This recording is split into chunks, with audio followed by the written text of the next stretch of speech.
Buenos días, nos encontramos una vez más, en este caso para grabar un video acerca de cómo influyen las fuerzas de atracción entre las partículas de la materia en el punto de ebullición de las sustancias.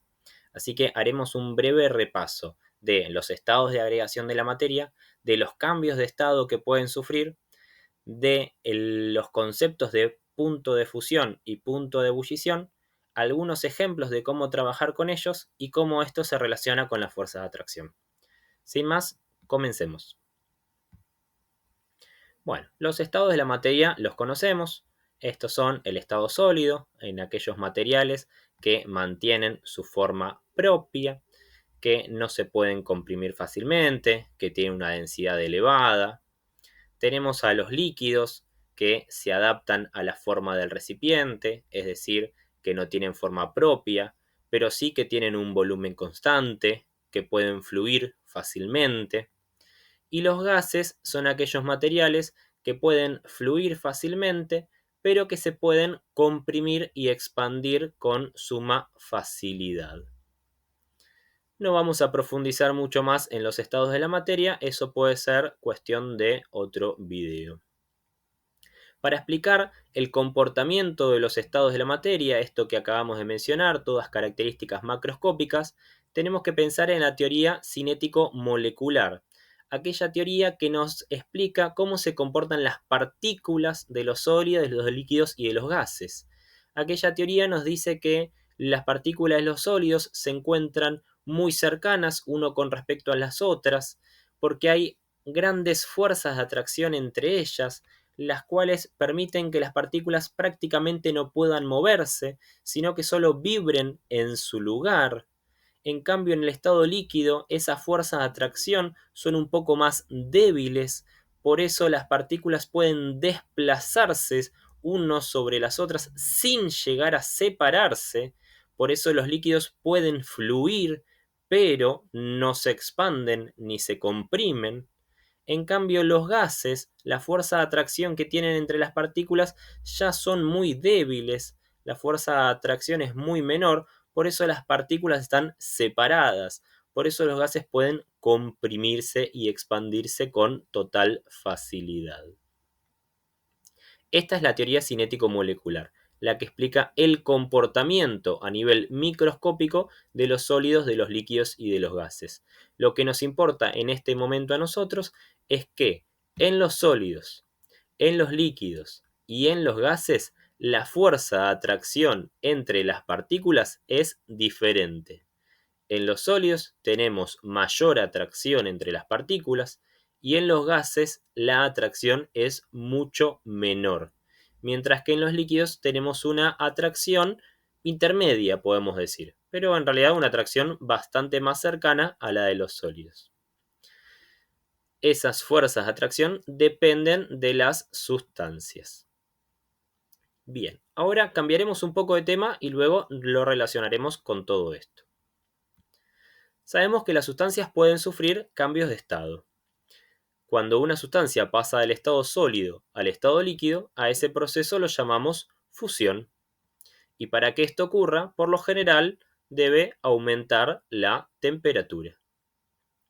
También puede ocurrir un cambio de estado del estado líquido al estado gaseoso. Y a ese cambio de estado lo llamamos ebullición. Para que ese cambio de estado ocurra, también debe ocurrir un aumento de la temperatura. Pero para que ocurran estos cambios de estado, el aumento de la temperatura no puede ser cualquiera. Con aumentar determinada temperatura, es posible que el cambio de estado no ocurra. Se necesita determinada temperatura. Esa temperatura se conoce con el nombre de punto de fusión y punto de ebullición.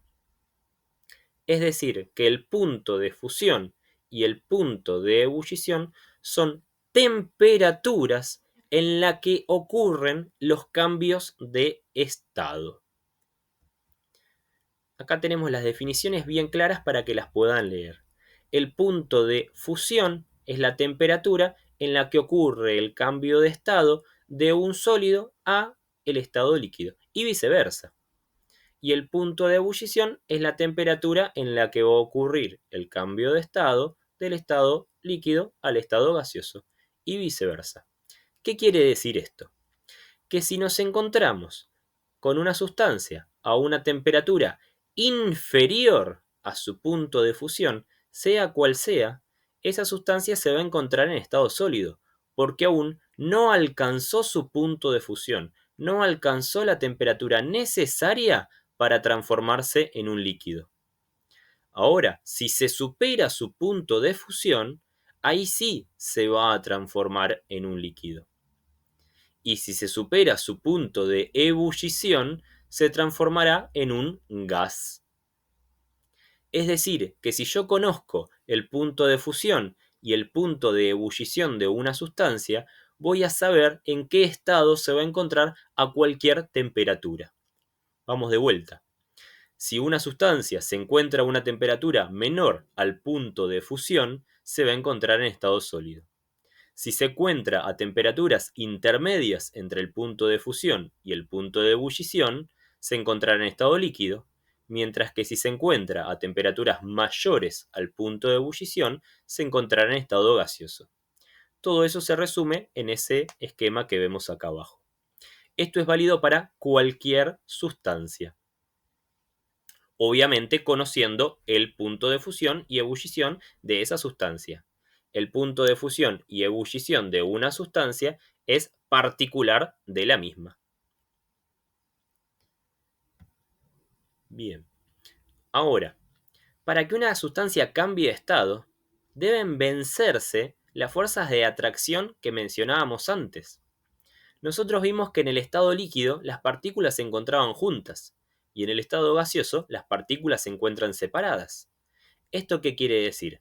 Que para que para que un líquido se transforme en un gas, las partículas deben separarse.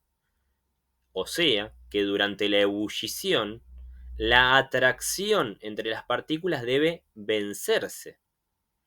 Por lo tanto, si la atracción es muy grande, el punto de ebullición de la sustancia será muy alto. La temperatura necesaria para que la sustancia pase al estado gaseoso tendrá que ser muy alta. Mientras que si la atracción entre las partículas es débil, el punto de ebullición será bajo. Por eso es que se puede relacionar el punto de ebullición con las fuerzas de atracción, con las fuerzas intermoleculares. En conclusión, a mayor fuerza de atracción, mayor punto de ebullición. O al revés, a mayor punto de ebullición, mayor fuerza de atracción. Y esta es la conclusión importante de este video. Vamos con algunos ejemplos de cómo utilizar el punto de ebullición y el punto de fusión para determinar el estado de agregación de las sustancias. En el caso del agua, su punto de fusión es 0 grados y su punto de ebullición es 100 grados. Esto quiere decir que a temperaturas menores a 0 grados se va a encontrar en estado sólido. A temperaturas intermedias entre 0 grados y 100 grados se va a encontrar en estado líquido y a temperaturas mayores a 100 grados se va a encontrar en estado gaseoso. A temperatura ambiente, que es la temperatura que por lo general nos interesa, que por lo general medimos a 25 grados, se va a encontrar en estado líquido. ¿Por qué? Porque 25 grados se encuentra entre medio de 0 y 100, entre medio del punto de fusión y ebullición. Por lo tanto, el agua a 25 grados se encuentra en estado líquido. Ahora, si tenemos agua a menos 10 grados, se va a encontrar en estado sólido. ¿Por qué? Porque menos 10 es una temperatura que está por debajo del punto de fusión, por debajo de 0 grados. Es una temperatura menor a 0 grados. Entonces, a menos 10 grados se va a encontrar en estado sólido. Menos 10 grados es la temperatura aproximada de un freezer. Y en el freezer el agua la podemos encontrar en estado sólido. Vamos con otro ejemplo. El hierro tiene un punto de fusión de 1535 grados y un punto de ebullición de 3200 grados. Si queremos saber si queremos saber en qué estado se encuentra a 25 grados, nos tenemos que preguntar, 25 grados, la temperatura ambiente, ¿es mayor o menor que estos valores? Y la realidad es que es mucho menor. 25 grados es un valor mucho menor que el punto de fusión y que el punto de ebullición. Por lo tanto, el hierro a 25 grados se debe encontrar en estado sólido. Lo cual es correcto y lo vemos todos los días en una mesa, por ejemplo, que tiene una estructura de hierro o una puerta de hierro. Para que el hierro sea un líquido, tendríamos que elevar su temperatura hasta 1535 grados. Y para que se transforme en un gas, tendríamos que elevar aún más su temperatura hasta 3200 grados Celsius. Vamos con un último ejemplo. En este caso vamos a hablar del oxígeno. El oxígeno tiene un punto de fusión de menos 218,4 grados Celsius y un punto de ebullición de menos 183 grados Celsius. Así que la pregunta acá es la misma. A 25 grados temperatura ambiente, ¿en qué estado se encuentra? Y para responder tenemos que preguntarnos lo mismo. 25 grados, ¿es una temperatura mayor o menor que estas que tenemos acá? Y vemos estos números que son negativos. Por lo tanto, el 25 es un número mucho mayor que estos dos valores que vemos acá. Por lo tanto, 25 es un número mayor que el punto de fusión y mayor que el punto de ebullición. Por lo tanto, esta sustancia a 25 grados se encuentra en estado gaseoso. Y esto nosotros lo sabemos, porque el oxígeno se encuentra en el aire, una mezcla de gases que respiramos todos los días. Para que el oxígeno se encuentre en estado líquido, tendríamos que bajar la temperatura hasta menos 183 grados Celsius. Y para pasar al estado sólido, tendríamos que alcanzar temperaturas aún más bajas. Entonces, fíjense cómo, analizando el punto de fusión y el punto de ebullición, podemos determinar en qué estado se encuentra cualquier sustancia a cualquier temperatura. Todo esto sin mencionar la presión, que no la hemos mencionado, midiendo a presión atmosférica. Si cambiáramos la presión, ahí tendríamos que analizar otra variable. Pero eso puede quedar para otro momento. Bien, eso fue todo por hoy. Sí podemos agregar que, teniendo en cuenta los puntos de fusión y ebullición de estas tres sustancias que analizamos, como el punto de ebullición del hierro es el más alto de las tres, podemos pensar que las fuerzas de atracción entre las partículas de hierro va a ser mucho más alta que las fuerzas de atracción entre las partículas de oxígeno y las de agua. Y también podemos decir que como el punto de ebullición del oxígeno era el más bajo de los tres, las fuerzas de atracción entre las partículas de oxígeno va a ser mucho más baja que las de los otros dos casos.